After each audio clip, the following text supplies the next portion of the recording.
Today I'm making one of the easiest little kitchen staples, homemade cinnamon sugar.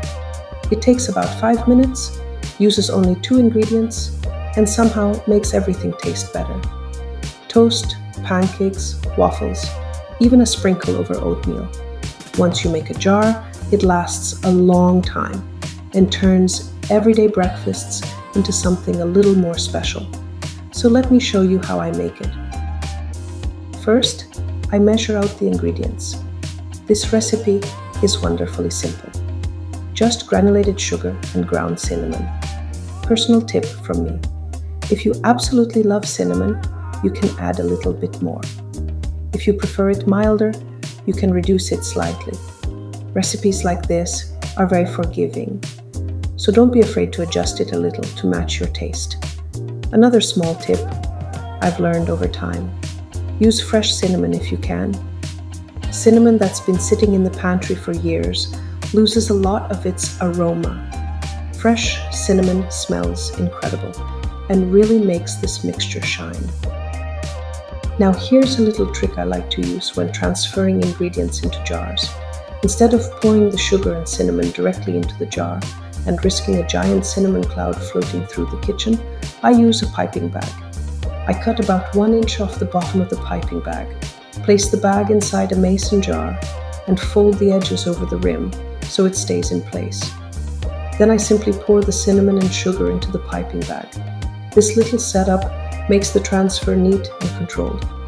And I don't end up with cinnamon sugar scattered all over the counter, which in my kitchen happens surprisingly fast if I try to rush this step. This keeps everything neat and controlled, and it saves me from cleaning cinnamon dust off the counter later, which, trust me, loves to travel everywhere. Somehow cinnamon powder can jump from the counter to the floor and even to your shirt in about 3 seconds. Once everything is inside the jar, I remove the piping bag and screw the lid on tightly. Then comes the easiest step. I just shake the jar really well. Give it a good shake for about 20 to 30 seconds so the cinnamon distributes evenly through the sugar.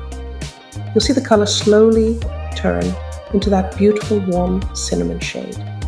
Sometimes I like to roll the jar gently between my hands first and then shake it. It helps the cinnamon start blending before the big shake.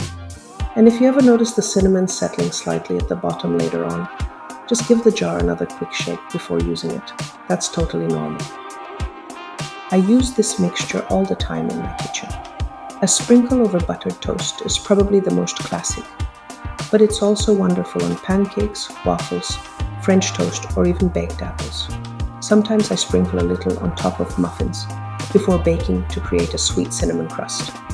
Another little favorite of mine is sprinkling it over warm buttered tortillas or toast for a quick sweet snack.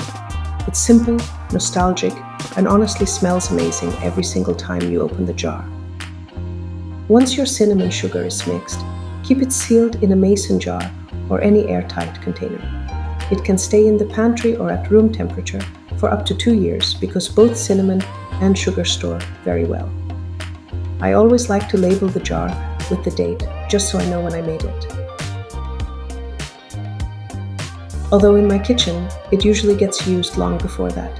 Somehow cinnamon sugar disappears pretty quickly. And that's it. Homemade cinnamon sugar, 2 ingredients, 5 minutes, and a jar of something that makes everyday breakfasts feel a little more special.